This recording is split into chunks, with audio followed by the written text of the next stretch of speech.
నమస్తే. ఈరోజు వీడియోలో నేను స్టార్ సీడ్స్ అంటే ఇతర తలాల నుంచి భూమి మీద పుట్టిన వాళ్ళ గురించి మాట్లాడతాను.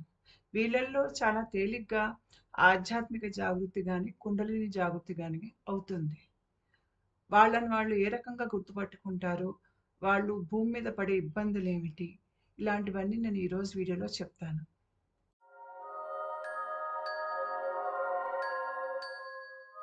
భూమి మీద పుట్టేవాళ్ళు అందరూ భూమికి సంబంధించిన ఆత్మలుండరు. వీళ్ళల్లో చాలా స్వల్ప స్థాయిలో మీకు ఇతర తలాల నుంచి పుట్టిన వాళ్ళు ఉంటారు. బహుశా వీళ్ళు కొన్ని జన్మల భూమి మీద ఎత్తుంటారు. లేదంటే ఇది వాళ్ళకి భూమి మీద మొదటి జన్మ గూడా అయ్యుంటుంది. వీళ్ళు భూమి మీద పుట్టినప్పుడు ఇక్కడ మాయ కమ్ముకోవటం వల్ల వీళ్ళు వేరే తలాల నుంచి వచ్చారన్న సంగతి మర్చిపోతారు. అంటే వాళ్ళు వాళ్ళ అసలు తత్వాన్ని మర్చిపోతారనమాట. భూమి మీద ఎందుకు పుడతారంటే, భూమి మీద ఆధ్యాత్మికంగా ఎదగగలిగేటువంటి ఒక పరిస్థితి ఏదో కుండలిని జాగృతంగానే రకరకాల ఆధ్యాత్మిక జాగృతులు ఏవైతే జరుగుతాయో, దాని మూలంగా భూమి మీద మనిషి చాలా త్వరితగతిలో ఆధ్యాత్మికంగా ఎదగగలుగుతారు. దానికోసం వాళ్ళు భూమి మీద పుడతారు.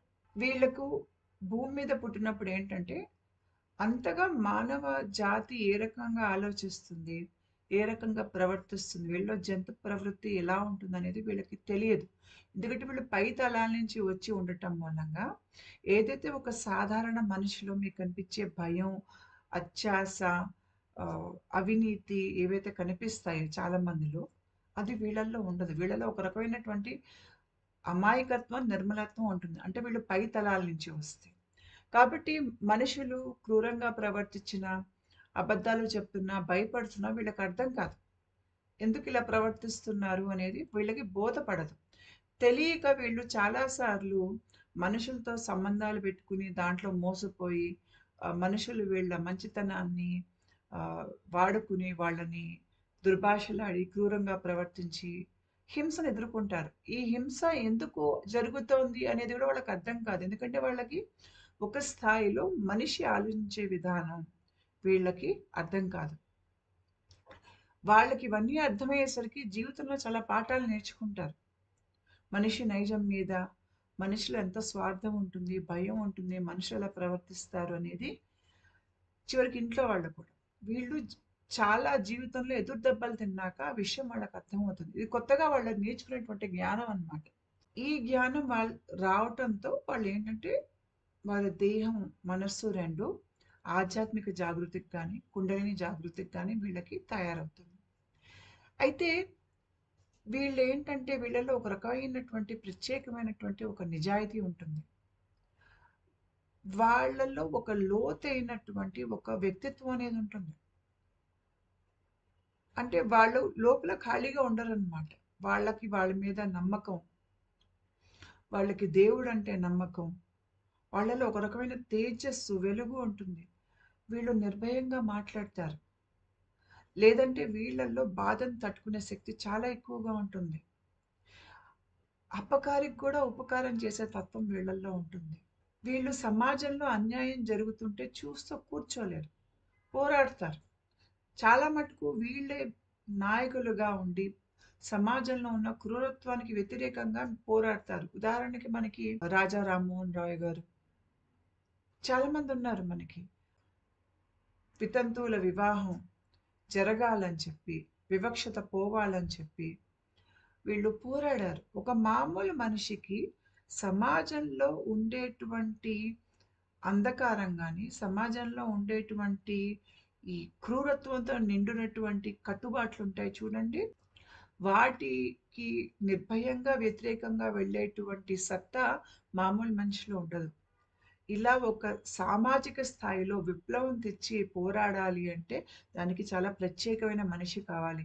మీరు ఆ మనిషిని చూడండి. ఆ మనిషి జ్ఞానంతో, వెలుగుతో నిండిపోతూ ఉంటాడు. ఎందుకంటే అతను ఈ తలం వాడు కాదు. అతనిలో భయం ఉండదు.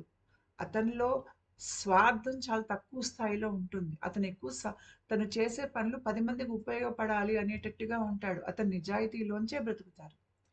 వీళ్ళనే ఇంగ్లీష్‌లో స్టార్ సీడ్స్ అని అంటాం. వీళ్ళన్నిటిని ప్రశ్నిస్తారు.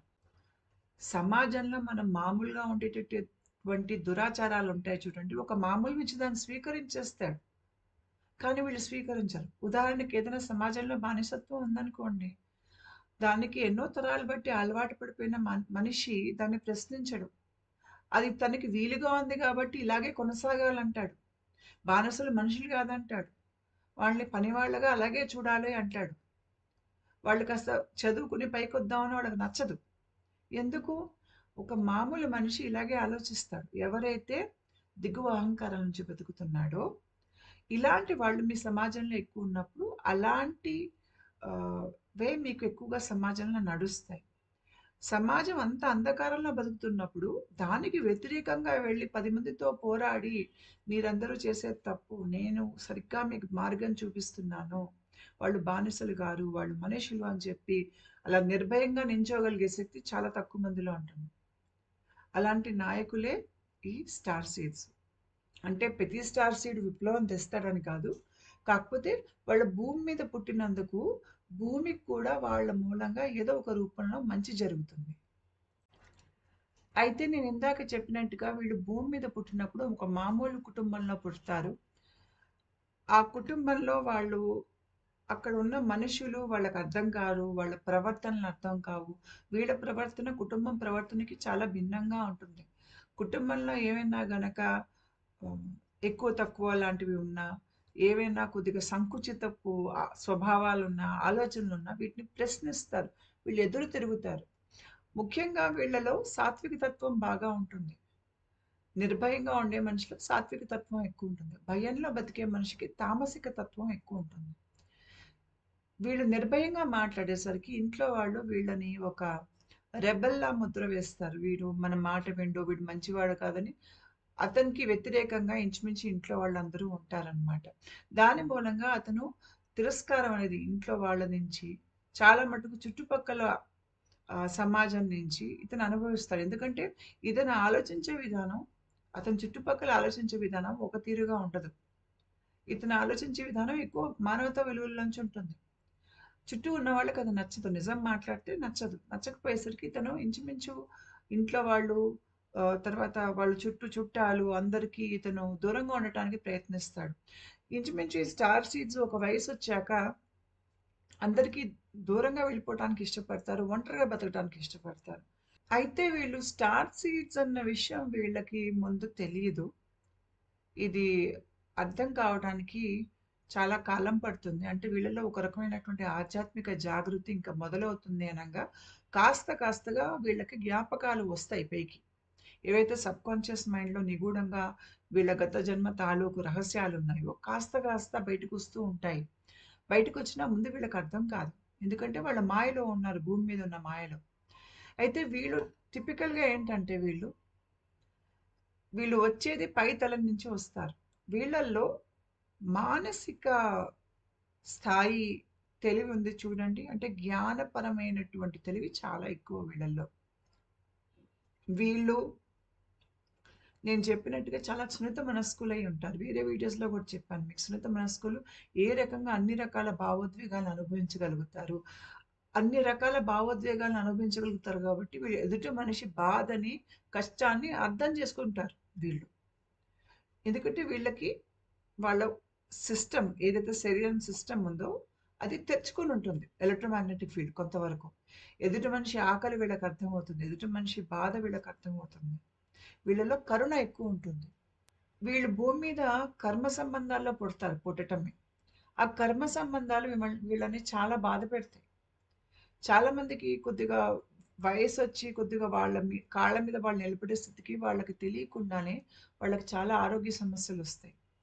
వాళ్ళు ఏవైతే భూమి మీద పనులు చేయాలని వాళ్ళు ఒక మామూలు మనిషిగా మనం కొన్ని ఆశలుంటాయి. అంటే ఇక్కడ ఉద్యోగం చేయాలి, ఇల్లు కట్టుకోవాలి, ఇలా పెళ్లి చేసుకోవాలి ఆహ్, అని ప్రతి మనిషి అనుకుంటాడు. అదే రకంగా వీళ్ళు అనుకుంటారు. అవన్నీ చెరిగిపోతాయి. వీళ్ళు అనుకున్నవన్నీ. వీళ్ళ కలలన్నీ కలలయిపోతాయన్నమాట. కలలయ్యేసరికి ఇంకా వాళ్ళు దుఃఖంలోకి వెళ్ళిపోతారు. అంటే వీళ్ళు ఏదైతే ఒక మామూలు మనిషిగా బ్రతికే ప్రయత్నం చేస్తున్నారో అందరిలాగా అంటే ఇక్కడ నేను ఉద్యోగం చేరతాను. నేను ఇన్ని గంటలు పని చేస్తాను. నన్ను బాస్ మెచ్చుకుంటాడు. నాకు ప్రమోషన్ ఇస్తాడు. నేను ఇంక్రిమెంట్ వస్తుంది నాకు. ఈ రకంగా ఏదైతే ఒక మామూలు మనిషి ఆలోచిస్తాడో, అలాంటి ప్రణాళికలేసుకుంటాడో, అవన్నీ వీళ్ళ విషయంలో వెళ్ళిపోతాయన్నమాట. ఉండవు. చెరిగిపోతాయి. అలా వాళ్ళు అనుకున్నవన్నీ వాళ్ళ జీవితంలోంచి వెళ్ళిపోతే అంటే నా అనుకున్న మనుషులు వెళ్ళిపోతారు. వాళ్ళకి పరిస్థితులు ప్రతికూలంగా ఉంటాయి. వాళ్ళు ఏదైతే ప్రణాళికలేసుకున్నారో అవి ఏవి ముందుకెళ్ళేటువంటి పరిస్థితి ఉండదు. అంతా వాళ్ళకి చీకటి అగమ్యగోచరంగా ఉంటుందన్నమాట. వీళ్ళే భూమి మీద వాళ్ళ జీవితం ఎలా గడవాలి అనేది వీళ్ళే ఒక కథ వీళ్ళే రాసుకుని భూమి మీద పుడతారేమో అనిపిస్తుంది. ఎందుకంటే భూమి మీద పుట్టేవాడు మాయలో కూరుకుపోయి తన అసలు సత్యాన్ని మర్చిపోయేటువంటి అవకాశం చాలా ఎక్కువ. ఎందుకంటే మాయలోంచి బయటపడటం అనేది అది మామూలు విషయం కాదు. చాలా కష్టమైన విషయం అది. ఎంతో జ్ఞానవంతులు భూమి మీద పుట్టినప్పుడు కూడా మాయలో కూరుకుపోయి బయటకు రావటం వాళ్ళ చేత కాదు. కాబట్టి ఒక రకంగా ఈ స్టార్ సీడ్స్ ఎవరైతే భూమి మీద పుడతారో, వాళ్ళు కావాలని కొన్ని రకాలైనటువంటి పరిస్థితుల్లో వాళ్ళ జీవితంలోకి రావాలని వాళ్ళు ముందే ఆ రకంగా వాళ్ళ జీవితం నడవాలని రాసుకుంటారు. అంటే వాళ్ళు ఏదైతే ప్రణాళికలు భూమి మీద జీవితం బాగా కొనసాగడానికి వాళ్ళు వేసుకుంటారో, అంటే ఒక మనిషిగా నాకు మంచి ఉద్యోగం ఉండాలి, నాకు కారు ఉండాలి, హోదా ఉండాలి, ఇట్లాంటి ఏవైతే ఆలోచనలు ఒక మామూలు మనిషికి ఉంటాయో అవి గనుక నిజంగా జరిగాయనుకోండి, వీళ్ళు ఎప్పటికీ మాయలోంచి బయటికి లేవలేరు. కాబట్టి వీళ్ళేం జేస్తారంటే, వీళ్ళేవైతే ఆశలు జీవితం నుంచి వాళ్ళు పెట్టుకున్నారో, ఆశలన్నీ అడియాసలయిపోయేటట్టుగా వీళ్ళే రాసుకుంటారు. అవన్నీ అడియాసలయిపోయినప్పుడు వీళ్ళు దుఃఖంలోకెళ్ళి ఏడుస్తారు. ఆ ఏడ్చినప్పుడు తీవ్రమైన మనస్తాపంలోంచి గూడా వాళ్ళు ఆధ్యాత్మికంగా ఎదిగి వాళ్ళు ఈ మాయలో ఉన్నామన్న సంగతి వాళ్ళు గ్రహిస్తారు. మనిషి సుఖంలో ఉన్నప్పుడు మాయలో ఉన్నాడన్న విషయం గ్రహించరు. అతనిలో వైరాగ్యం వచ్చినప్పుడో, తీవ్రమైన మనస్తాపం లాంటిది వచ్చినప్పుడు, విరహం అంటే మనం ప్రేమించిన వాళ్ళు మనకి చాలా దూరం అయిపోయి మనం చాలా ఆ మనిషి మన దగ్గర లేడు అని బాధపడిపోతాం చూడండి. విరహ వేదన అంటాం మనం. ఆ వేదనలో ఉన్నప్పుడు ఇక్కడ విరహ వేదన అంటే కోరికని కాదు అర్థం. ఎంతో ప్రేమించిన మనిషి ఆ వ్యక్తి జీవితంలో లేకుండా దూరం వెళ్ళిపోయాడు అనే ఆ వేదన ఉంటుంది చూడండి. ఇట్లాంటి వేదనలోంచి మనిషికి ఆధ్యాత్మిక జాగృతి తేలికగా అవుతుంది. కాబట్టి వీళ్ళ జీవిత కథల్ని ఈ రకంగా జరగాలని రాసుకొని భూమి మీద పుడతారేమో అని కూడా నాకు అనిపిస్తుంది. ఇలా ఎందుకు అవుతుందంటే వీళ్ళు అందరి వ్యక్తుల్లాగా మామూలు జీవితం బ్రతకటానికి భూమి మీద పుట్టలేదు. వీళ్ళు భూమి మీద పుట్టింది వాళ్ళ ఆధ్యాత్మికంగా ఎదగటానికి. వాళ్ళలో స్పందనను పెంచుకుని ఆధ్యాత్మిక జాగృతో లేకపోతే కుండలిని జాగృతో చేసుకోవడానికే వాళ్ళు పుట్టారు. కానీ ఈ స్థాయిలో వాళ్ళకి విషయం అర్థం కాదు. వీళ్ళకి ఇదే దశలో ఒక తెలియని రోగం లాంటిది. అంటే క్రానిక్ ఎయిల్మెంట్. అంటే ఇది ఎలాంటి రోగం అంటే దీనికి ఏ మందులు వేసుకున్నా చికిత్స ఉండదు. ఈ రోగం వీళ్ళని శారీరకంగా, మానసికంగా పీడించేటువంటి రోగం. అది గూడా చాలా ఏళ్ల మీద ఉంటుంది. క్రానిక్ ఎయిల్మెంట్స్ మీకు చాలా ఉంటాయి. ఫిబ్రోమైయాల్జియా, ఆటో ఇమ్యూన్ డిసీజెస్ ఉంటాయి చూడండి. క్రానిక్ ఫెటిగ్ సిండ్రోమ్ ఇట్లాంటివి మీకు చాలా ఉన్నాయి. దీంట్లో ఏదో ఒకటి వీళ్ళకొచ్చే అవకాశం ఉంటుంది. దాని మూలంగా వీళ్ళు చాలా కాలం మంచం పట్టాల్సిన అవసరం గూడా వీళ్ళకి ఏర్పడుతుంది. మామూలుగా ఇలా వీళ్ళకయినప్పుడు ఇక్కడి నుంచే వాళ్ళకి ఆధ్యాత్మికంగా వాళ్ళ మార్గం అనేది మొదలవుతోంది. ఎక్కడైతే వాళ్ళు పూర్తిగా అన్నీ పోగొట్టుకుని, వాళ్ళు మంచం మీద ఒక రకమైనటువంటి ఆహ్, ఆరోగ్య సమస్యతో బాధపడుతూ చాలా కాలం ఉంటారు చూడండి. అక్కడి నుంచి అసలు వాళ్ళ ఆధ్యాత్మిక మార్గం అనేది వాళ్ళకి అర్థమవ్వటం మొదలుపెడుతుంది. ఈ స్థాయిలోనే వాళ్ళకి సబ్‌కాన్షియస్ మైండ్ తెరుచుకుంటుంది. తెరుచుకుని వాళ్ళకి రకరకాల చిహ్నాలు, మార్మిక చిహ్నాలు కనిపించటం. వాళ్ళకి కలల్లో ఎక్కువగా మనకి అందరికీ కనిపిస్తాయి పాముల్లాంటివి. అలాంటివి వాళ్ళకి కనిపించటం. ఆహ్, తర్వాత వాళ్ళకి క్రమేపీ ఏంటంటే, కాస్త వాళ్ళు ఎక్కువగా ఈ స్థాయిలో వాళ్ళ దృష్టిని వాడటం మొదలుపెడతారు. అప్పుడు వాళ్ళకి కాస్త కాస్త వాళ్ళకేవో జ్ఞాపకాలు వాళ్ళకి స్మృతుల్లో వస్తూ ఉంటాయి. ఆహ్, అవి ఏంటంటే అది వాళ్ళని ఎక్కడో ఉన్నట్టు వేరే తలంలో, ఆ లోకం వాళ్ళకి గుర్తుకొస్తుంది. లేదంటే అక్కడ వాళ్ళు ఎలా బతికారో అది గుర్తుకొస్తుంది. లేదంటే వాళ్ళు ఏ తలానికి చెందినవారో అది గుర్తుకొస్తుంది. వాళ్ళకి పేరు గూడా ఉంటుంది. ఆ పేరు గూడా వాళ్ళకి గుర్తుకొస్తుంది. కొన్ని సార్లు వాళ్ళు ఏ జాతి నుంచి వచ్చారో ఆ జాతి పేరు గుర్తుకొస్తుంది. లేదు అంటే వాళ్ళు ఏ తలం నుంచి వచ్చారో ఆ తలానికి సంబంధించినటువంటి గ్రహం ఏదో అది గుర్తుకొస్తుంది వాళ్ళకి. దానితో వాళ్ళకర్థమవుతుంది. నేను భూమి మీద ఆత్మని కాను. నేను వేరే తలాల నుంచి వచ్చాను అనేది అర్థమవుతుంది. అంతే కాకుండా వీళ్ళకి అప్పుడప్పుడు తెలియకుండా ఆ తలం భాష వాడటం గాని, అక్కడ ఏదైతే వాళ్ళు సాధనలు చేశారో ఆధ్యాత్మికంగా ఎదగటానికి ఆ తలంలో, కొన్ని అవి ఇక్కడ వాడే ప్రయత్నం గుర్తు వచ్చి గుర్తు రానట్టు ఉంటాయి. అంటే వాళ్ళకి ఏది పూర్తిగా కూడా గుర్తురాదు. ఎందుకంటే భూమి మీద మాయ చాలా బలంగా ఉంటుంది. కాకపోతే ఈ మాయను చొచ్చుకుని గూడా కొంత విషయాలు, సమాచారం వీళ్ళకొస్తుంది. అదెప్పుడొస్తుందంటే వీళ్ళలో ఆధ్యాత్మిక జాగృతి గాని, కుండలిని జాగృతి గాని జరిగినప్పుడు, దానికి ముందు సబ్‌కాన్షియస్ మైండ్ తెరుచుకుంటుంది. ఆ సబ్‌కాన్షియస్ మైండ్ తెరుచుకున్నప్పుడు వీళ్ళకి కాస్త కాస్త వాళ్ళ గతం తాలూకు జ్ఞాపకాలు బయటికి రావటం మొదలవుతాయి. అప్పుడు వాళ్ళకి వాళ్ళ జీవితం అర్థమవుతుంది. వాళ్ళెందుకంత బాధపడ్డారు అనేది. వీళ్ళల్లో చాలా మందికి బాధ నుంచి, క్షోభ నుంచి కుండలిని జాగృతం అవుతుంది. వాళ్ళు చుట్టూ ఉన్న మనుషుల్ని చూసి బాధపడుతుంటారు. ఎందుకు ఇలా బతుకుతున్నారు మనుషులు భూమి మీద? మంచిగా గూడా బ్రతకచ్చు కదా! అనేది వాళ్ళని చాలా బాధ పెడుతుంది. వీళ్ళలో సహజంగానే అలసట చాలా ఎక్కువగా ఉంటుంది. దానికి కారణం ఏంటంటే, వీళ్ళు వేరే తలం నుంచి వచ్చారు. వేరే తలంలో స్పందన ఎక్కువుంటుంది. భూమి మీద స్పందన తక్కువుంటుంది. వీళ్ళు భూమి మీదకొచ్చేసరికి ఇక్కడ వాతావరణంలో ఇమడలేరు. ఇమడలేకపోయేసరికి వాళ్ళకేంటంటే భూమి మీద ఉంటున్నా గూడా ఏదో భూమి మీద లేనట్టు కాస్త పైకి ఎగురుతున్నట్టుగా ఉంటుంది. అంటే వాళ్ళు పూర్తిగా దేహంలోకి కూరుకోలేదు. వాళ్ళు పుట్టిన కుటుంబంలోకి గూడా పూర్తిగా వారు చెందరు. భూమి మీదకి గూడా చెందుతాము అనే భావన వాళ్ళు చిన్నప్పటి నుంచి అంతగా ఉండదు. దాంతో వాళ్ళకేంటంటే ఈ దేహంలో ఉండటం, ఈ ఏవైతే మనస్సు అనేది ఉంది చెర, ఆ చెరలో ఉండటం వీళ్ళకి చాలా కష్టం అనిపిస్తుంది. నేనిక్కడ చెందను అనే ఒక భావన వీళ్ళలో చాలా ఎక్కువగా ఉంటుంది. దాని మూలంగా చాలా ఆవేదనకు గురవుతారు. పైనుంచి చుట్టూ లోకం అర్థం కాదు. వీళ్ళు మానసిక వేదన, క్షోభకు గురి అవుతారు. అన్నీ కలిపి వీళ్ళకి ఒక రకమైనటువంటి తీవ్రమైనటువంటి ఒక రోగం రూపంలో, క్రానిక్ ఫెటిగ్ రూపంలో వస్తుంది. వచ్చి వాళ్ళకి విపరీతమైన అలసట, ఒళ్ళు నొప్పులు, తర్వాత ఏదైనా ఒక వెళ్ళకూడని చోటుకి వెళ్తే వాళ్ళకి తెలిసిపోతుంది ఇక్కడ నేను ఉండకూడదు.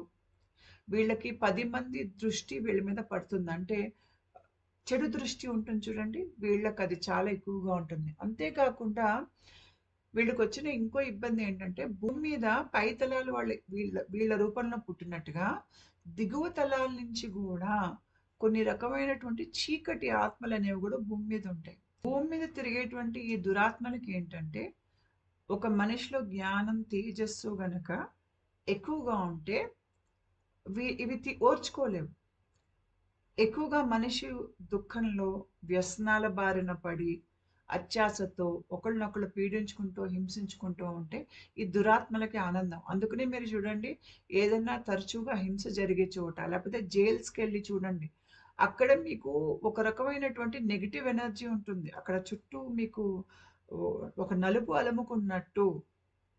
ఎందుకలా ఉంటుందంటే, అక్కడ ఎక్కువ మీకు దురాత్మలొస్తాయి. ఎందుకంటే, వాట్ ఎక్కడైతే మీకు దుర్మార్గులు ఉంటారో, అక్కడే చుట్టూ దురాత్మలుంటాయి. ఎందుకంటే, దుర్మార్గుడు చేసేటువంటి దుశ్చర్యలు చూసి పడేది దురాత్మలే కాబట్టి, వాళ్ళక్కడుంటారు. దేహం లేకపోయినా గూడా అక్కడుండి ఆనందపడతారనమాట. ఈ అకృత్యాలు జూసి.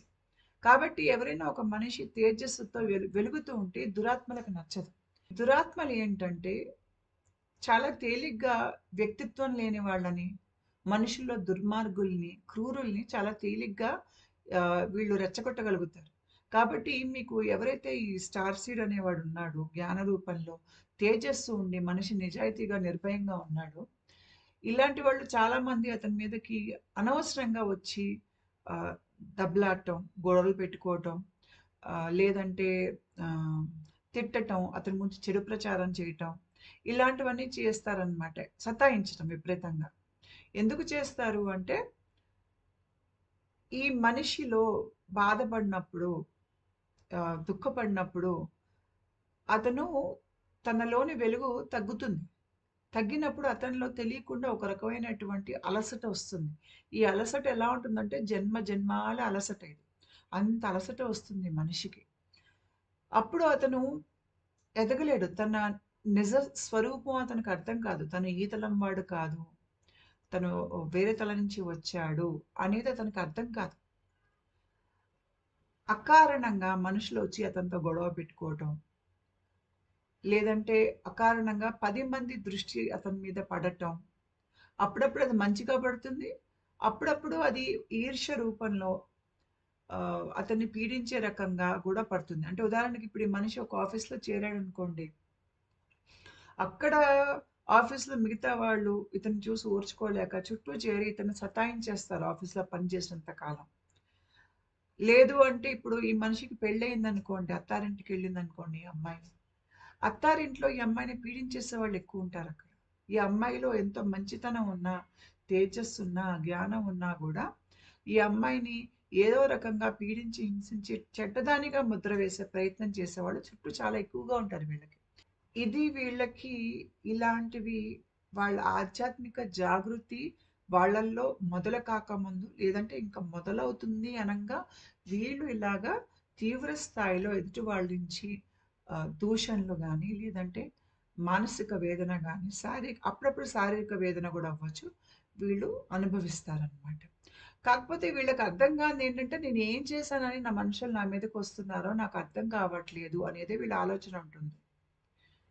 కానీ వాళ్ళకి ప్రస్తుతం వాళ్ళ జీవితంలో ఏమవుతుందో వాళ్ళకిప్పుడు అర్థం కాదు. అందరెందుకు వాళ్ళ మీదకొచ్చి వాళ్ళనంటున్నారు, వాళ్ళనొక పాపాల భైరవుడిగా నించోపెడుతున్నారు అనే సంగతి వాళ్ళకప్పుడు అర్థం కాదు.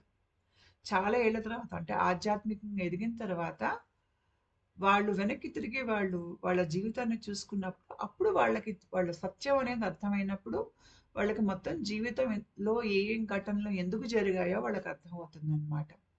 తర్వాత వీళ్ళు ఎక్కువగా ఒంటరిగా ఉండటానికి ఇష్టపడతారు. పైగా వీళ్ళకి ఒంటరితనం చాలా అవసరం. ఎందుకంటే నేను చెప్పాను కదా! వీళ్ళలో జన్మ జన్మాల అలసట అనేది ఉంటుంది. ఆ అలసట తీరటానికి వీళ్ళు ఒంటరిగా ఉండటం, ధ్యానం చేయటం, లేకపోతే వాళ్ళవేవో ఆధ్యాత్మికం వాళ్ళకుంటాయి. అవి సాధనలు చేయటము, వీళ్ళు బయటకి 10 మందితో కలవటానికి, 10 మంది ఉన్న చోట్లకి వెళ్ళటానికి, చాలా లైట్‌లకి, వీళ్ళకి గట్టి గట్టి చప్పుళ్ళు ఇవన్నీ నచ్చవు. వాళ్ళు చెట్లున్న దగ్గర జంతువుల్ని ఇష్టపడతారు. ఒంటరిగా ఉండటానికి ఇష్టపడతారు ఎక్కువగా. అయితే వీళ్ళు భూమి మీద పుట్టినప్పుడు అందరిలాగా వీళ్ళకి మాయ కమ్మటం వల్ల వీళ్ళు కూడా అందరిలానే ఆలోచిస్తారు ముందు. అంటే నేను పెద్ద కారు కొనుక్కోవాలి. నాకు నేను ఈ అబ్బాయిని ఇష్టపడ్డాను. లేకపోతే ఈ అమ్మాయిని ఇష్టపడ్డాను. నేను వాళ్ళనే పెళ్లి చేసుకోవాలి. నేను ఈ ఉద్యోగం చేయాలి. లేకపోతే నేను బయట దేశానికెళ్ళాలి. అందరి పిల్లల్లానే వీళ్ళకి కూడా అలాంటి కలలే ఉంటాయి జీవితంలో ఏం చేయాలనేది. అయితే కొంతకాలం తర్వాత ఈ కలలు వలన వాళ్ళకేంటంటే ఈ బయట సమస్యలు వలన వాళ్ళ లోపల జరిగేటువంటి ఆధ్యాత్మిక ప్రక్రియ మూలంగా వీళ్ళు ఏవైతే ప్రణాళికలేసుకున్నారో అవన్నీ పక్కకు కొట్టుకుపోతాయి. కొట్టుకుపోయి ఏదైతే విధి వీళ్ళకి రాసిందో, లేదంటే ఏదైతే ఒక పై శక్తి వీళ్ళు చేయాలని నిర్ణయం తీసుకుందో, అదే వీళ్ళు చేస్తారు భవిష్యత్తులో. అంతే కాకుండా వీళ్ళల్లో చాలామంది ఏ కుటుంబం మీదైతే శాపాలుంటాయో, ఆ శాపాలున్న కుటుంబంలో వీళ్ళు పుడతారు. వీళ్ళు ఏం చేస్తారంటే, ఆ ఇంట్లో పుట్టినందుకు, ఆ ఇంట్లో వాళ్ళకి పుట్టి భూమి మీద బతికేటువంటి అవకాశం ఇచ్చినందుకు, వీళ్ళు ఆ ఇంట్లో డీఎన్ఏ రిపేర్ చేస్తారు. అంటే వాళ్ళ పూర్వీకుల్లో ఏదైతే ఆహ్, హ్మ్, ఆలోచించే విధానంలో లోపాలున్నాయో, దాని మూలంగా ఏవైతే వాళ్ళు కర్మను మూటగట్టుకున్నారో, మన పూర్వీకుల ఆలోచనలు, ప్రవర్తనలు మన డీఎన్ఏలో ఉంటాయి. ఆ డీఎన్ఏలో ఉన్నంత కాలం తర్వాత తరాల మీద కూడా వాటి ప్రభావం ఉంటుంది. వీళ్ళేంటంటే, ఆ ఇంట్లో పుట్టి వాళ్ళ పూర్వీకుల ఆలోచనలు ఏవైతే మానవతా విలువలకి వ్యతిరేకంగా ఉన్నాయో అన్నిటిని ప్రశ్నించి వాటిని కలుపు మొక్కలు పీకేసినట్టు వీళ్ళు పీకేస్తారు. ఒక రకంగా వీళ్ళు డిఎన్ఏ శుభ్రం చేస్తారు. దాని మూలంగా ఏంటంటే కుటుంబంలో తర్వాత తరాల్లో ఆధ్యాత్మికంగా ఎదిగిన వాళ్ళు పుట్టటానికి ఒక వాతావరణం అనేది వీళ్ళు ఏర్పరుస్తారనమాట. అయితే భూమి మీద పుట్టాక వీళ్ళు వాళ్ళని వాళ్ళు ఒంటరి వాళ్ళు అనుకుంటారు గానీ, వీళ్ళ చుట్టూ వీళ్ళని కాపాడే ఒక టీమ్ ఉంటుందన్న సంగతి వీళ్ళకి చాలా ఆలస్యంగా అర్థమవుతుంది. వీళ్ళు ఆధ్యాత్మికం ఒక స్థాయికి ఎదిగాక వాళ్ళకి స్వప్నాల్లో గానీ, లేదంటే దర్శనాల్లో గానీ, లేదు అంటే వాళ్ళు నిద్రపోతున్న సమయంలో వాళ్ళకి వాళ్ళ మంచం పక్కన వేరే తలాల వాళ్ళు వచ్చి నించున్నట్టు, వీళ్ళని చూస్తున్నట్టు, అంటే వీళ్ళని కాపాడేవాళ్ళు. వీళ్ళకప్పుడు భయం వేయదు. వీళ్ళని కాపాడటానికి వచ్చారు అనే సందేశం వీళ్ళకి వస్తుంది మెదడులో. వచ్చేసరికి వీళ్ళు భయపడరు. అప్పుడు వీళ్ళకి అర్థమవుతుంది. వీళ్ళ చుట్టూ ఒక నలుగురు, ఐదుగురు వీళ్ళని చిన్నప్పటి నుంచి కాపాడుతున్నారు అన్న సంగతి వీళ్ళకి అర్థమవుతుంది.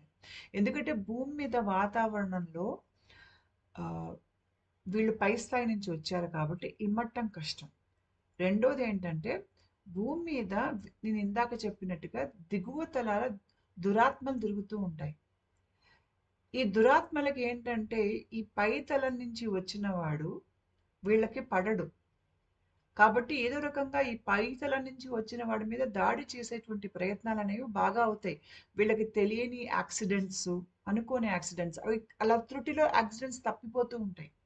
అంటే చంపేసేటువంటి ప్రయత్నాలు గూడా వీళ్ళ మీద జరుగుతాయి. కాకపోతే ఆ ప్రయత్నాలనేవి ఫలించవనమాట. మీరు ఎవరైతే ఆధ్యాత్మికంగా ఎదుగుతున్నారో, మీరు ఈ తలం వాళ్ళు కాదని మీకు తెలుసో, మీరు గనక మీ ఇంట్లో వాళ్ళని అడిగారంటే, మీరు చాలా సార్లు యాక్సిడెంట్లు తప్పించుకోవటం లాంటిది గానీ, ప్రమాదాలు తప్పించుకోవటం లాంటివి గానీ, ఆహ్, దెబ్బలాట్లు గొడవలు త్రుటిలో తెలియకుండా తప్పించటం లాంటివి గానీ మీకు జరిగి ఉంటాయి. ఆ విషయం మీ ఇంట్లో వాళ్ళకి కొన్ని సంఘటనలు మీ ఇంట్లో వాళ్ళకి కూడా మీకు చెప్తారు. అవెందుకు అంటే భూమి మీద పుట్టంగానే వీళ్ళ మీద దాడి జరుగుతుందని పై తలాలు వాళ్ళకి తెలుసు కాబట్టి వాళ్ళు చాలా మటుకు వీళ్ళని కాపాడుతూ ఉంటారు. ఎందుకంటే ఈ ఆత్మ ఏదైతే స్టార్ సీడ్ ఉందో అది స్పందన తగ్గించుకొని భూమి మీద పుట్టింది. అది స్పందన స్టార్ సీడ్ స్పందన వేరు. స్టార్ సీడ్స్‌లో చైతన్య శక్తి ఎక్కువుంటుంది. స్పందన ఎక్కువుంటుంది. అది తగ్గించుకొని భూమి మీదకొచ్చారు. కాబట్టి వాళ్ళకేంటంటే నేను భూమి మీద చందను అనేది చిన్నప్పటి నుంచి తెలుస్తూ ఉంటుంది. వీళ్ళు ఎక్కువ ఆకాశానికేసి చూస్తూ ఉంటారు. అక్కడెక్కడి నుంచో వచ్చుంటా నేను అనుకుంటూ ఉంటారు కూర్చున్న వాళ్ళు. వాళ్ళ దృష్టి భూమి మీద కంటే కూడా ఆకాశం మీద ఎక్కువగా ఉంటుంది. దాని దానికి తోడు వాళ్ళ చుట్టూ ఉన్న వాతావరణంలో వాళ్ళ మీద దాడి చేసే వాళ్ళు ఉన్నారన్న సంగతి వీళ్ళకి తెలియదు. కాబట్టి వీళ్ళ చుట్టూ ఒక టీమ్ అనేది వీళ్ళని నిత్యం కాపాడుతూ ఉంటుంది. అయితే వీళ్ళల్లో ఇంకా ఆధ్యాత్మిక జాగృతి జరుగుతుంది. కుండలిని జాగృతి జరుగుతుందనంగా వీళ్ళకి విపరీతంగా పాములనేవి కనిపిస్తాయి. ఈ పాములేంటంటే చాలామంది పాములను చూసి జడుచుకుంటారు. పాములేంటంటే స్వస్థతకి చిహ్నము. ఇది మంచి చిహ్నము. చెడు చిహ్నం కాదు. మీకు ఒంట్లో ఏదైనా ఆధ్యాత్మిక జాగృతి జరుగుతున్నప్పుడు మీరు ఎన్నో జన్మాల కర్మ మలల్లోంచి బయటికి రావాలి. ఆ కర్మ మలం తొలగిపోవటం అనేది మీలో స్వస్థతని చేకూరుస్తుంది. ఆ కర్మ మలం పోవాలి అంటే మీలో ఒక రకమైనటువంటి ఆధ్యాత్మిక జాగృతో లేకపోతే కుండలిని జాగృతమో జరగాలి. ఆ జరుగుతున్నప్పుడు లేకపోతే జరక్క ముందు ఇంకా మొదలవుతుంది అనంగా మీకు పాములు కలలో కనిపించటం, దర్శనాల్లో కనిపించటం అనేవి మీకు జరుగుతాయి. కాబట్టి ఇవన్నీ మిమ్మల్ని స్వస్థతకి తీసుకెళ్ళేటువంటి సంకేతాలుగానే మీరు వాటిని తీసుకోవాలి. ఈ స్టార్ సీడ్స్ స్వస్థత అనేది వీళ్ళకి వచ్చే కొద్దీ వీళ్ళకి జ్ఞాపకాలనేవి ఇంకా బాగా రావటం మొదలవుతాయి. మొదలయ్యే వాళ్ళకి ఒక రకంగా జీవితం అంతా అర్థమవుతుంది.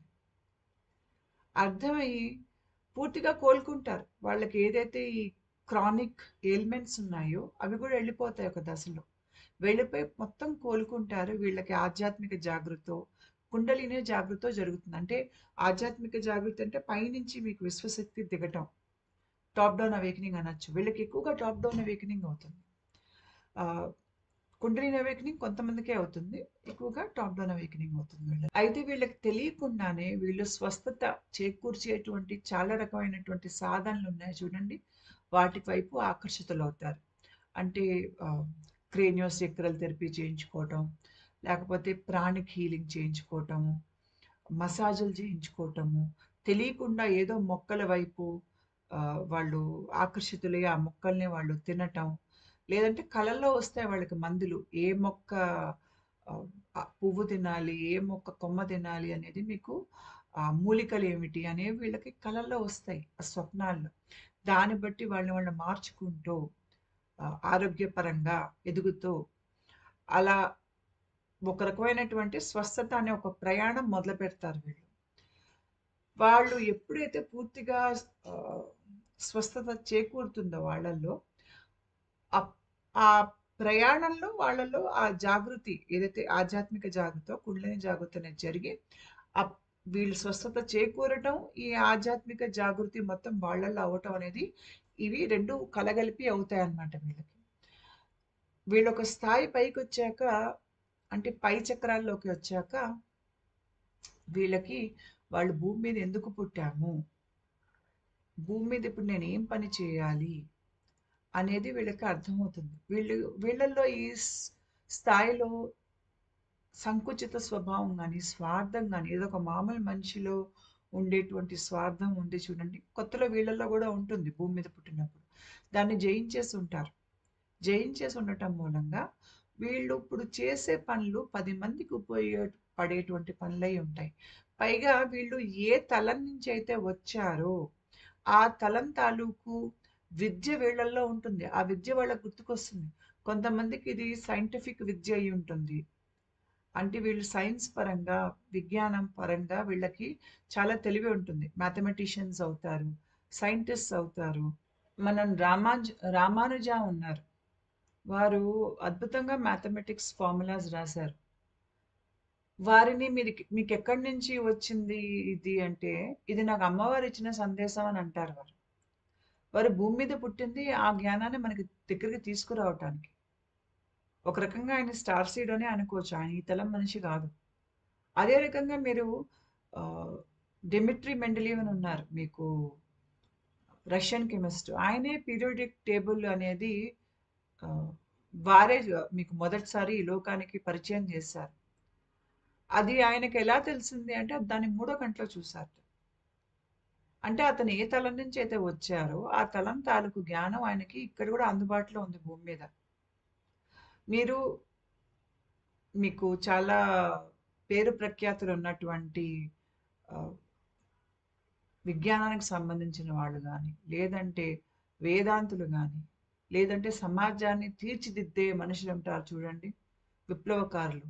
వాళ్ళు గాని, లేదంటే కళల్లో ప్రవేశం ఉన్నవాళ్ళు గాని, లేకపోతే 10 మందికి గురువుగా ఉండి, వాళ్ళని ఆధ్యాత్మికత వైపు నడిపించి, వాళ్ళలో స్వస్థత అనేది ఏర్పరిచే ప్రయత్నంలో పనిచేసే గురువులుంటారు చూడండి. వీళ్ళలో చాలా మటుకు మీకు వేరే తలాల నుంచి పుట్టిన వాళ్ళే ఉంటారు. వాళ్ళు ఆ తలం జ్ఞానాన్ని భూమి మీదకి తీసుకొస్తూ ఉంటారు. అంతే కాకుండా మీకు చాలా కథలు ప్రాచుర్యంలో ఉన్నాయి. అవేంటంటే ఇప్పుడు ఈజిప్ట్ పిరమిడ్స్ ఉన్నాయి. అవి ఆ కాలంలో ఆ మనుషులు ఆ స్థాయి పిరమిడ్‌లు కట్టటం అనేది చాలా ఆశ్చర్యం. అంతే కాకుండా మనకి చాలా చోట్ల, చాలా దేశాల్లో వాళ్ళ కథల్లో ఉంటుంది. నాగాలనే వాళ్ళు పుట్టారని, వాళ్ళు మనుషులకి పెద్ద పెద్ద కట్టడాలు ఏ రకంగా చేయాలి అనేది నేర్పించారని, ఈజిప్ట్ కాలంలో ఈజిప్ట్ పిరమిడ్స్ వేరే తలం వాళ్ళు వచ్చి కట్టారని, ఈ రకం కథలు మనకి చరిత్రలో ఉన్నాయి. అంటే ఏదైతే మనకి మనుషులు కథలుంటాయి చూడండి, ఈ కథలు మీకు లోకంలో అన్ని చోట్ల ఉన్నాయి. ఒక చోటని కాదు.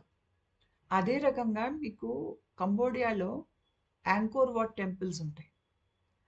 ఆ గుళ్ళని గనుక మీరు చూస్తే చరిత్రకారులు ఏదైతే చెప్తారో చాలా తక్కువ కాలంలో కట్టిన గుళ్ళు ఇవి అంటే, ఇప్పుడున్న మన ఎక్విప్‌మెంట్‌తో గూడా అలాంటి గుళ్ళు కట్టటం అనేది అసాధ్యం.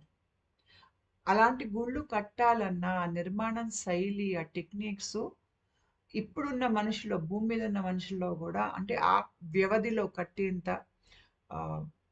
టెక్నాలజీ మనకి ఈ రోజు గూడా లేదు. అలాంటిది వీళ్ళు కొన్ని వేల సంవత్సరాల క్రితమే ఇట్లాంటి గుళ్ళు కట్టారు అంటే, మీకు పై తలం నుంచి ఇట్లాంటి జ్ఞానాన్ని తీసుకొచ్చే భూమి మీద పుట్టిన వాళ్ళ సంఖ్య అప్పుడు ఎక్కువ ఉండుంటుంది. సో, ఎప్పుడైతే మీకు స్టార్ సీడ్స్ ఎక్కువగా భూమి మీద పుడతారో, వాళ్ళు ఆ తలానికి సంబంధించినటువంటి జ్ఞానాన్ని, విజ్ఞానాన్ని భూమి మీదకి తీసుకొస్తారు. తర్వాత అది మామూలు ప్రజలు నేర్చుకుంటారు. నేర్చుకుని భూమి మీద ప్రజలు వాళ్ళ స్థాయిని పెంచుకుంటారు. అంటే విజ్ఞానపు స్థాయిని గాని, వాళ్ళ అవగాహనని పెంచుకుంటారు వీళ్ళు తెచ్చిన జ్ఞానంతో. వీళ్ళల్లో చాలామంది వీళ్ళకి ఒక 15, 16 ఏళ్ళు రాంగానే ఇంచుమించు వాళ్ళకి మూడో కన్ను అదురుతున్నట్టుగా ఇక్కడ వాళ్ళకి బాగా తెలుస్తుంది. వాళ్ళకి కొన్ని కొన్ని కుండలిని సింప్టమ్స్ అనేవి చిన్న వయసు నుంచే మొదలవుతాయి. అంటే ఇంచుమించు ఒక 15, 16 ఏళ్ల నుంచి కాస్త కాస్త మొదలవటం మొదలవుతాయి వీళ్ళకి. వీళ్ళకి ఆధ్యాత్మిక చోట్లన్నా, లేదంటే ఆధ్యాత్మిక ప్రదేశాలన్నా, దానికి సంబంధించిన వస్తువులన్నా వీళ్ళకి చాలా ఇష్టం ఉంటుంది. ఉదాహరణకి వీళ్ళు పాత గుళ్ళకెళ్తే వాళ్ళకి ఆ గుళ్ళు చూస్తే చాలా ఆనందపడిపోతారు. లేకపోతే వీళ్ళకేంటంటే పురాతనమైనటువంటి ఆహ్, సివిలైజేషన్స్ ఉంటాయి చూడండి. వాటి తాలూకు చరిత్ర చదవటం, పురాతన వస్తువులు మ్యూజియంస్‌కి వెళ్ళటం, అవి చూడటం, గ్రంథాలుంటాయి కదా! ఏవైతే మనకి పురాణాలు, ఇతిహాసాలకి రకరకాల గ్రంథాలున్నాయి లోకంలో. రకరకాల సంస్కృతుల్లో. వాటినన్నిటిని చదవటం, ఆధ్యాత్మిక విషయాలను అర్థం చేసుకునేటువంటి ఒక ఆహ్, జిజ్ఞాస వీళ్ళలో చాలా ఎక్కువుంటుంది. తెలియకుండా సేవా కార్యక్రమాల్లోకి వీళ్ళు ఆకర్షితులైపోతూ ఉంటారు. వీళ్ళు జీవితంలో వాళ్ళకి ఉన్న లోతైన ప్రశ్నలకి సమాధానం వెతకటంలో ఉంటారు. కాబట్టి వీళ్ళకి చిన్న చిన్న విషయాలు వీళ్ళంతగా పట్టించుకోరు. అంటే ఏదైతే ఒక మామూలు మనిషి చిన్న చిన్న విషయాలను పట్టించుకుంటాడో, వీళ్ళకి అవంత ముఖ్యం కాదు. వీళ్ళకి వాళ్ళల్లో ఉన్నటువంటి ఆహ్, లోతైన ప్రశ్నలకి సమాధానాలు దొరకటం, వాళ్ళు ఎందుకు భూమి మీద పుట్టారో అనేది వాళ్ళకి తెలియటం అనేది చాలా ముఖ్యం. వీళ్ళకి కుండలిని సింప్టమ్స్ అనేవి కొంతమందికి చిన్న వయసు నుంచే మొదలైపోతాయి. వాళ్ళకి ఎక్కువగా మూడో కన్ను కదులుతున్నట్టుగా అనిపించటం, కొద్దిగా గుండె అట్లాగా హార్ట్ పాల్పిటేషన్స్ అంటాం చూడండి. హార్ట్ పాల్పిటేషన్స్ లాంటివి జరగటం. ఆహ్, ఇలాంటివి చిన్న చిన్న సూచనలు అప్పుడే మొదలవుతాయి. వీళ్ళకి చాలా ఎక్కువగా సుమారు 30, 35 ఏళ్ళప్పుడు చాలా తీవ్ర స్థాయిలో రావటం మొదలవచ్చు ఈ సింప్టమ్స్. సో, రాను రాను వాళ్ళకి సింప్టమ్స్ అనేది బాగా ఎక్కువగా వస్తాయన్నమాట తర్వాత. ఇవన్నీ కుండలిని యాక్టివేషన్ సింప్టమ్స్.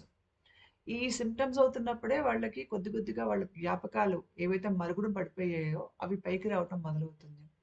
వీళ్ళకి కళల్లో చాలా కర్మ రుణాలు తీరిపోవటం, అంతర్దృష్టి అనేది రావటం, భవిష్యత్తులో జరగబోయే విషయాలు వీళ్ళ కళల్లో కనిపించటం. నేను ఇందాక చెప్పినట్టుగా ఏలియన్స్ వీళ్ళని ఆహ్, వీళ్ళ దగ్గరికి రావటం, లేకపోతే వీళ్ళని ఎక్కడైనా వేరే చోటుకి తీసుకెళ్ళటం, వేరే తలాలకు తీసుకెళ్ళటం, వేరే తలాల్లో వీళ్ళకేవో వీళ్ళ మీద పరీక్షలు చేయటం, లేకపోతే వీళ్ళకేమైనా తినిపించటం, లేకపోతే వీళ్ళకి అక్కడ స్నానాలు చేయించటం. ఎందుకంటే స్వస్థత చేకూరటానికి. కొంతమందికేమో ఈ ఏలియన్స్ వీళ్ళని పీడించేటట్టుగా గూడా కలలొస్తాయి కొంతమందికి. ఇవి ఎక్కువగా టాప్ డౌన్ అవేకెనింగ్ అయిన వాళ్ళకేంటంటే, ఈ ఏలియన్స్ వీళ్ళని తీసుకెళ్ళి ఎక్కడో ఇబ్బంది పెట్టి, హింస పెడుతున్నట్టుగా, ఏలియన్ స్పేస్ షిప్స్ కనిపించటం. ఇవన్నీ మీకు ఎక్కువగా ఈ టాప్ డౌన్ అవేకెనింగ్ అయ్యే వాళ్ళకి కనిపిస్తుంది. ఒక దశలో భూమి మీద ఉన్నటువంటి అన్ని రకాల పాసాలు తెగిపోతాయి వీళ్ళకి. ఆశలు, పాశాలన్నీ తెగిపోతాయి వీళ్ళకి. ఎందుకంటే అవి ఉన్నంత కాలం వీళ్ళు ఆధ్యాత్మికంగా ఎదగలేవు. అవి వీళ్ళని కిందకి లాగిపెట్టి ఉంచుతాయి. కాబట్టి వీళ్ళు వేసుకున్న ప్రణాళికలు వెళ్ళిపోవటం, వీళ్ళు ప్రేమించిన మనిషి వీళ్ళకి దూరం అయిపోవటం, మా చాలా దగ్గర అనుకున్న వాళ్ళు చనిపోవటం, ఇలాంటివన్నీ వీళ్ళకి ఒక స్థాయిలో అన్నీ కలిపి అవుతాయి.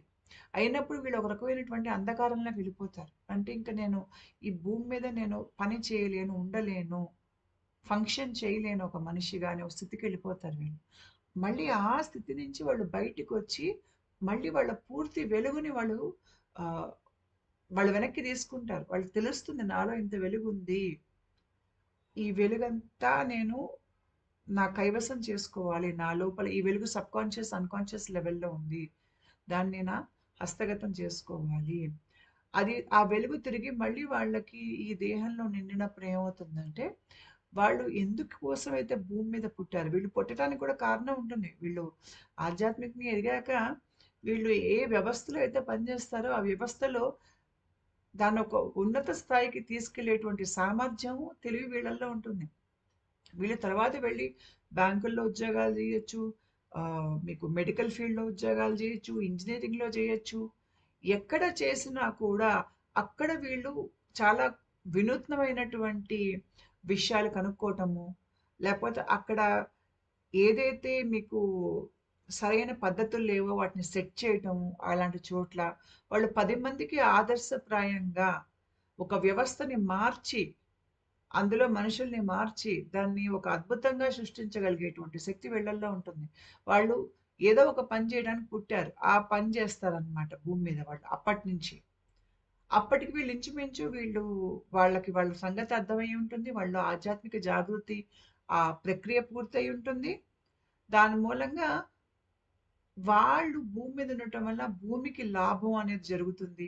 ఏ కుటుంబంలో అయితే పుట్టారో ఆ కుటుంబం ఆధ్యాత్మికంగా ఎదుగుతుంది. ఎక్కడైతే పని చేస్తారో ఆ పని ఆ పనిలో ఉండే మనుషులకి వీళ్ళ మూలంగా లాభం అనేది ఉంటుంది. వీళ్ళల్లో పూర్తిగా కోలుకున్నాక, స్వస్థత అనేది ఏర్పడ్డాక సాధారణంగా ఎక్కువ వీళ్ళ టాప్ డౌన్ అవేకెనింగ్ అవుతుంది. ఒకవేళ కుండలిని జాగృతం అయినా కూడా వీళ్ళల్లో ఈ హ్యూమన్ టొరాయిడల్ ఫీల్డ్ ఉంటుంది చూడండి. మనకి ఏర్పడుతుంది. ఈ ఆధ్యాత్మిక జాగృతి మన దేహంలో జరిగినప్పుడు మ్యాగ్నెటిక్ ఫీల్డ్ అది వీళ్ళలో చాలా బలంగా ప్రవహిస్తుంది. ఈ ఫీల్డ్ వాళ్ళని కాపాడుతుంది కూడా. వీళ్ళల్లో ఒక స్థాయిలో వీళ్ళకి అనాథ చక్రం అనేది దాంట్లో కొద్దిగా చలనం అనేది వస్తుంది. అది ఎక్కడొస్తుందంటే వీళ్ళు వాళ్ళ జన్మ జన్మాల ప్రేమను చూసినప్పుడు వస్తుంది. స్టార్ సీడ్స్ అనేవాళ్ళు భూమి మీద పుట్టిన వాళ్ళు కాదు. వారు వేరే తలం నుంచి వచ్చినవారు. అప్పుడప్పుడు వీళ్ళు జంటగా కూడా పుడుతూ ఉంటారు. లేదు భూమి మీద ఉన్నప్పుడు ఏంటంటే వాళ్ళకి కలలో వాళ్ళ ప్రేమికుడో, ప్రేమికురాలో ఎవరైతే వేరే తలంలో ఉన్నారో వాళ్ళ జ్ఞాపకం అనేది కలల రూపంలో కూడా రావచ్చు. ఒకవేళ వాళ్ళు వీళ్ళతో పాటు భూమి మీద గనక పుట్టకపోతే. అప్పుడు వాళ్ళకి అనాథ చక్రం మొదటిసారి దాంట్లో చలనం అనేది వస్తుంది. వాళ్ళు అందుకే కనిపిస్తారు వాళ్ళకి. మీకు ఎక్కువగా అందుకునే టాప్ డౌన్ అవేకెనింగ్ అయిన వాళ్ళకి, కుండలిని జాగృతమైన చాలామంది వాళ్ళకి ఒక ట్విన్ ఫ్లేమ్ ఉంది అనే ఒక నమ్మకంతో వాళ్ళు ఉంటారు. చాలా సార్లు వీళ్ళు గుర్తు కూడా పడతారు ఆ మనిషిని. ఆ మనిషి కనుక భూమి మీద పుట్టిందనుకోండి వీళ్ళతో పాటు, వాళ్ళు గుర్తుపడతారు. ఈ మనిషి నా ట్విన్ ఫ్లేమ్ అని. అంటే ఏంటంటే ఇది జన్మ జన్మాల బంధం అన్నమాట. ట్విన్ ఫ్లేమ్ అంటే. అంటే వీళ్ళకి ఒక్కరికి ఒకరు ఎన్నో జన్మాలు కలిసి ఉండటం మూలంగా ఇద్దరి శరీర స్పందన ఒకటే స్థాయిలో ఉండటం మూలంగా వీళ్ళు ఒకళ్ళనొకళ్ళు గుర్తుపడతారు. పైగా వీళ్ళకి గుండె నుంచి గుండెకి అంటే అనాహత చక్రం నుంచి అనాహత చక్రానికి లింక్ ఉంటుంది వీళ్ళకి. ఉండటం మూలంగా వీళ్ళు తారసపడంగానే ఈ మనిషికి ఇరువురిలోనూ లేకపోతే ఇరువురిలో ఒక్కరిలోనూ వీళ్ళకి టక్కుమని వాళ్ళకి తయారుగా ఉంటే గనుక ఆధ్యాత్మిక జాగృతికి వాళ్ళకి అనాహత చక్రం అనేది వీళ్ళు కనిపించంగానే దాంట్లో మొదటి చలనం అనేది ఏర్పడుతుంది. ట్విన్ ఫ్లేమ్స్ గురించి నేను ఇంకో వీడియో చేస్తాను. తర్వాత వీడియోలో వాళ్ళ గురించి నేను ఎక్కువగా మీకు చెప్తాను వివరణగా. మామూలుగా ఏంటంటే ఈ స్టార్ సీడ్స్ భూమి మీద పుట్టడం మూలంగా ఒక స్థాయిలో వాళ్ళల్లో ఆధ్యాత్మిక జాగృతి లేకపోతే కుండలిని జాగృతం జరిగాక వాళ్ళలో విశ్వశక్తిని ఆకర్షించేటువంటి సామర్థ్యం ఉంటుంది. వీళ్ళు ఆ విశ్వశక్తిని ఆకర్షించినప్పుడు దాన్ని వాళ్ళు ఈ భూమిలోకి పంపిస్తారు. దాని మూలంగా భూమి యొక్క చైతన్య స్థాయి పెరుగుతుంది. ఇప్పుడు మనం కూడా ఆధ్యాత్మికంగా ఎదిగే కొద్దీ మనలో చైతన్య స్థాయి పెరుగుతోంది. అదే రకంగా భూమిలో కూడా చైతన్య స్థాయి పెరుగుతుంది. ఇలాంటి స్టార్ సీడ్స్ 1,00,000 మంది భూమి మీద ఉన్నారనుకోండి. ఈ 1,00,000 మంది విశ్వం నుంచి చైతన్యాన్ని ఆకర్షిస్తున్నారనుకోండి. వాళ్ళ శరీరంలోకి దిగినటువంటి చైతన్యం గనక భూమిలోకి వెళ్తుందనుకోండి. భూమి మీకు స్వర్ణయుగంలోకి వెళ్ళిపోతుంది. దాంట్లో చైతన్య శక్తి అంత పెరుగుతుంది. అంత పెరగటం మూలంగా భూమి మీద ఇంకా ఆధ్యాత్మిక ఎదిగిన వాళ్ళే పుడతారు. ఇక్కడ దురాత్మలు, దుర్మార్గులు ఇంకా ఇక్కడ ఉండలేరు. వెళ్ళిపోవాల్సొస్తుంది దీని నుంచి. కాబట్టి భూమి మీద ఒక రకమైనటువంటి స్థితి, మంచి స్థితిని తేగలిగేటువంటి సామర్థ్యం ఈ స్టార్ సీడ్స్‌లో ఉంటుంది. ఏ కుటుంబంలో అయితే పుడతారో, ఆ కుటుంబంలో ఉన్న శాపాల్ని వీళ్ళు తీసేయగలుగుతారు. కొంతమంది స్టార్ సీడ్సు మంచి కుటుంబాలే పుడతారు. వాళ్ళకి శాపాల్ని తీసేసేయాల్సిన అవసరం ఉండదు. ఇలా మంచి కుటుంబాల్లో పుట్టినటువంటి స్టార్ సీడ్స్‌కి వాళ్ళ మీద హ్మ్. పీడించి వాళ్ళని హింసించే వాళ్ళు ఎవరు లేరు కాబట్టి, వీళ్ళు ఆ మానసిక వేదన, క్షోభ అనుభవించరు కాబట్టి, వీళ్ళు చాలా తేలిగ్గా వాళ్ళ లోపల లోతుల్లో ఉన్న జ్ఞానాన్ని వెలికి తీయగలుగుతారు. అందుకని వీళ్ళు చిన్న వయస్సులోనే సైంటిస్ట్స్ అయిపోతారు. ఆహ్, ఏదైనా ఆవిష్కరణలు చేస్తారు. అంటే భూమి మీద ఇంత క్రితం లేని టెక్నాలజీని వీళ్ళు తీసుకొస్తారు.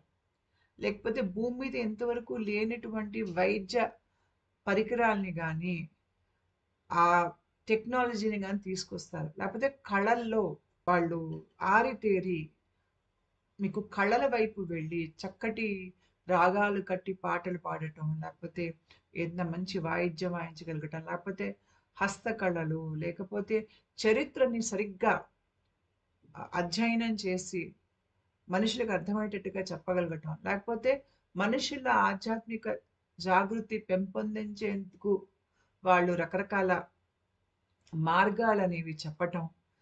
ఈ రకంగా వీళ్ళు ఎక్కడ పనిచేసినా కూడా 10 మందికి ఉపయోగపడేటట్టుగా పనిచేస్తారనమాట. పని చేసి వాళ్ళు ఏ మోక్షం కోసం అయితే భూమి మీద పుట్టారో, ఏ ఆధ్యాత్మిక జాగృతి త్వరితగతిలో జరగాలని భూమి మీద పుట్టారో, అది కూడా చేసుకుంటారు. ఇలాంటి స్టార్ సీడ్స్ మీకు భూమి మీద ఎప్పుడు ఎక్కువ పుడతారు అంటే, భూమి ఒక చీకటి దశ నుంచి బయటపడి మీకు వెలుగులోకి వెళ్తోంది. ఇప్పుడు భూమి మీద ఎక్కువగా ఆధ్యాత్మికంగా ఎదిగే వాళ్ళు పుట్టాలి అన్నప్పుడు, మీకు ఏ కుటుంబాల్లో అయితే డీఎన్ఏ శాపాల మూలంగా, క్రూరత్వం మూలంగా, వ్యక్తిత్వ దోషాలు ఉండటం, వాళ్ళు ఆ ఇంట్లో పుట్టటం వలన డీఎన్ఏ పాడైపోయి ముక్కలు ముక్కలైపోయి ఉందో, అలాంటి ఇంట్లో మీకు ఆధ్యాత్మికంగా ఎదిగిన వాళ్ళు పుట్టరు. మీరు ఆధ్యాత్మికంగా ఎదిగిన వాళ్ళు ఎవరికి పుడతారు? ఎవరి ఒంట్లో అయితే డీఎన్ఏ చక్కగా ఉంటుందో వాళ్ళకే ఆధ్యాత్మికంగా ఎదిగిన వాళ్ళు పుడతారు. వీళ్ళు ఏంటంటే స్టార్ సీడ్స్ ఈ దశలో భూమి మీద ఎక్కువగా పుట్టి, ఆ ఇంట్లో ఉన్నటువంటి డీఎన్ఏ స్ట్రాండ్‌ని వీళ్ళు బాగు చేస్తారు. బాగు చేయటం వలన పైగా డీఎన్ఏ ఏంటంటే మన డీఎన్ఏ మనతో ఎవరైతే డీఎన్ఏ పంచుకుంటారో, ఆ డీఎన్ఏ ఒక మనిషి మార్చినా చాలు కుటుంబంలో వేరే వాళ్ళందరిది కూడా శాపాలు పోతాయి. అందుకనే అంటారు, ఒక యోగి గనక ఒక ఇంట్లో పుడితే ఇటు 10 తరాలు, అటు 10 తరాలు లబ్ధి పొందుతాయి ఆ మనిషి మూలంగా అని. వీళ్ళ డీఎన్ఏ రిపేర్ చేస్తారు. చేసేసరికి తర్వాత తరాల్లో ఆ ఇంట్లో దుర్మార్గులు పుట్టలేరు. డీఎన్ఏ చాలా బావుంది ఇప్పుడు. దాని మూలంగా ఆధ్యాత్మికంగా ఎదిగేటువంటి వాళ్ళే, లేదంటే ఆధ్యాత్మికంగా ఎదిగి ఉన్న వాళ్ళే ఆ ఇంట్లో పుడతారు. దాని మూలంగా మీకు సమాజం అనేది ఇలాంటి వాళ్ళు ఎక్కువ పుట్టినప్పుడు, మీకు ఆధ్యాత్మికంగా ఎదిగి సత్యం మాట్లాడేవాళ్ళు ఆ సమాజంలోకి ఎక్కువవుతారు మీకు. దాని మూలంగా ఏంటంటే, మనం ఒక చీకటి యుగం నుంచి ఒక వెలుగు యుగంలోకి వెళ్తాం. ఇలాంటి వాళ్ళు గనక పుడితే మధ్యలో. ఈ స్టార్ సీడ్స్‌కి చాలా పేర్లుంటాయి. మీకు ఇంటర్నెట్‌లో కూడా పేర్లుంటాయి. ఇవి వాళ్ళు పెట్టుకున్న పేర్లు గాదు. ఇవి వీళ్ళకి జ్ఞాపకాలు ఏవైతే మరుగున పడిపోయిన జ్ఞాపకాలున్నాయి చూడండి. అవి పైకి వచ్చినప్పుడు వాళ్ళు ఏ తలం నుంచి వచ్చారో ఆ పేర్లు చెప్తారు. ఆ తలంలో వాళ్ళ పేరేమిటో గూడా చెప్తారు వాళ్ళు. మీకు ఇంటర్నెట్‌లో గూడా ఉంటాయి. మీకు బ్లూ రే బీయింగ్స్ అని, ఇండిగో అని, క్రిస్టల్ అని ఏవో పేర్లుంటాయి మీకు. వాళ్ళకి గుర్తుకొచ్చిన పేరది. వాళ్ళు చెప్పే పేరు గాదది. ఇవన్నీ ఏదో ఒక జాతికో, ఒక తలానికో సంబంధించిన వాళ్ళనమాట వీళ్ళు. పైగా ఆ జాతికి, ఆ తలానికి సంబంధించిన వాళ్ళు లక్షణాలుంటాయి చూడండి. అవన్నీ ఒకే రకంగా ఉంటాయి. ఎవరైనా గనక నేను బ్లూ రే బీయింగ్ అన్నాడనుకోండి. ఆ బ్లూ రే బీయింగ్ ఇక్కడ పుట్టిన అతను, యూరోప్‌లో పుట్టిన అతను, ఆఫ్రికాలో పుట్టిన అతను, వాళ్ళ తత్వాలు ఒకేలాగా ఉంటాయి. ఆలోచించే విధానం ఒకేలాగా ఉంటుంది. వాళ్ళు ప్రవర్తించే విధానం ఒకటే ఉంటుంది. వాళ్ళు జీవితంలో ఎదుర్కొనే సమస్యలు గూడా ఒకే రకంగా ఉంటాయి. ఎందుకంటే వాళ్ళదంతా ఆ ఎనర్జీ నుంచి వాళ్ళు పుట్టారు. అదొక స్థాయి చైతన్యం. ఆ స్థాయి చైతన్యాన్ని వీళ్ళు భూమి మీద వ్యక్తపరుస్తున్నారు. అది మనం అర్థం చేసుకోవాలి. తర్వాత మరి ఆధ్యాత్మికంగా జాగృతి జరిగాక వీళ్ళు అప్పుడు గూడా నేను స్టార్ సీడ్ అని అనుకుంటారా అంటే కాదు. వీళ్ళకి ఒక స్థాయి ఆధ్యాత్మిక జాగృతి జరిగిపోయి, ఈ ప్రక్రియ పూర్తయిపోయాక వీళ్ళు నేను పలానా స్టార్ సీడు అనే ఒక ఆలోచన వీళ్ళలో చెరిగిపోతుంది. ముఖ్యంగా కుండలిని జాగుతం అయిన వాళ్ళకి. బహుశా టాప్ డౌన్ అవేకెనింగ్ అయ్యే వాళ్ళకి కొంత ఉండొచ్చు. అది ఎంత తొందరగా వాళ్ళు మీదకి శక్తి దిగుతోంది, ఎన్ని సార్లు దిగుతోంది, ఎంత వాళ్ళని మార్చింది అనే దాన్ని బట్టి ఈ ఉనికి ఐడెంటిటీ స్టార్ సీడ్‌గా చెరిగిపోవచ్చు. కాకపోతే కుండలిని జాగృతమైన వాళ్ళు పూర్తి స్థాయిలో చెరిగిపోతుంది. చెరిగిపోయి వాళ్ళు ఒక స్థాయి తర్వాత వాళ్ళని వాళ్ళు జీవాత్మ అని అనుకుంటారు. ఇంకా ఒక స్థాయిలో మనం మనిషి అని అనుకున్నవాడు, నేను మనిషిని కాదు నేను స్టార్ సీడ్ అని ఒక స్థాయిలో అనుకుంటాడు. తర్వాత స్థాయిలో స్టార్ సీడ్ నుంచి కూడా ఆ ఉనికి నుంచి కూడా బయటకొచ్చేస్తాడు. వచ్చేసి నేను జీవాత్మని, నేను I am that. I am a point in the ocean of consciousness. నేను ఈ సమస్త విశ్వంలో ఉన్నటువంటి చైతన్యంలో ఒక చైతన్య స్వరూపాన్ని అన్న విషయం వాళ్ళు గ్రహిస్తారు. అప్పుడు ఇంకా వాళ్ళకి ఆ స్టార్ సీడ్ అనే ఆ గుర్తింపు కూడా వాళ్ళు దానికి కూడా దూరం వెళ్ళిపోతారు. ఉంటానండి.